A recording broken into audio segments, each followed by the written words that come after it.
1500 সালে আজকের দিনে ভিসেন্ট পিনেসেল ব্রাজিল আবিষ্কার করেন। 1531 সালে আজকের দিনে পর্তুগালের লিসবন শহরে শক্তিশালী ভূমিকম্পে প্রায় 1000 মানুষ প্রাণ হারায়। 1565 সালে আজকের দিনে বিজয়নগর সাম্রাজ্য ও দাক্ষিণাত্যে সুলতানি রাজ্যের মধ্যে তালিকোটায় যুদ্ধ সংগঠিত হয়।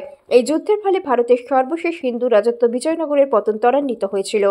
1699 সালে আজকের দিনে কার্লউইস সন্ধি অনুসারে তুরস্ক এবং অস্ট্রিয়া, পোল্যান্ড, ভেনিস ও রাশিয়ার মধ্যে সংঘটিত মহাযুদ্ধের অবসান হয়। 1788 সালে আজকের দিনে গভর্নর আর্থার ফিলিপ অস্ট্রেলিয়ার সিডনি প্রতিষ্ঠা করেন।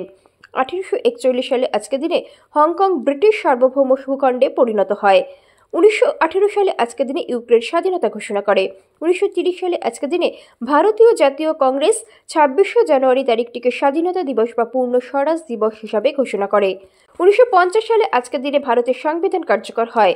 1950 সালে আজকের দিনে রাজেন্দ্র প্রসাদ ভারতের প্রথম রাষ্ট্রপতি হিসাবে শপথ নেন। 1950 সালে আজকের দিনে পশ্চিমবঙ্গ রাজ্য গঠিত হয়। 1952 সালে আজকের দিনে ঢাকার পল্টন ময়দানে পাকিস্তানের প্রধানমন্ত্রী খাজা নাজিমুদ্দিন উর্দুকে পাকিস্তানের রাষ্ট্রভাষা হিসাবে ঘোষণা করে।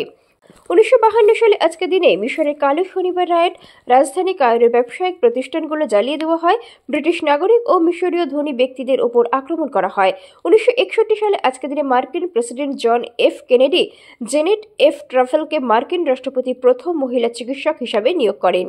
1965 সালে আজকের দিনে হিন্দি ভারতের কেন্দ্রীয় সরকারের সরকারি ভাষা হিসাবে স্বীকৃতি পায়। 1982 সালে আজকের দিনে তালিবাবাদে বাংলাদেশের ভূ উপগ্রহ কেন্দ্র স্থাপিত হয়। 1986 সালে আজকের দিনে ইসরায়েল ও মিশরের কূটনৈতিক সম্পর্ক প্রতিষ্ঠিত হয়। 1991 সালে আজকের দিনে সোমালিয়ার ক্ষমতা হতে সাইদ বারিককে অপসারণ, আলী মাহাদির জয়লাভ। 2001 সালে আজকের দিনে ভারতের গুজরাটে শক্তিশালী ভূমিকম্পে প্রায় 20,000 মানুষ প্রাণ হারায়।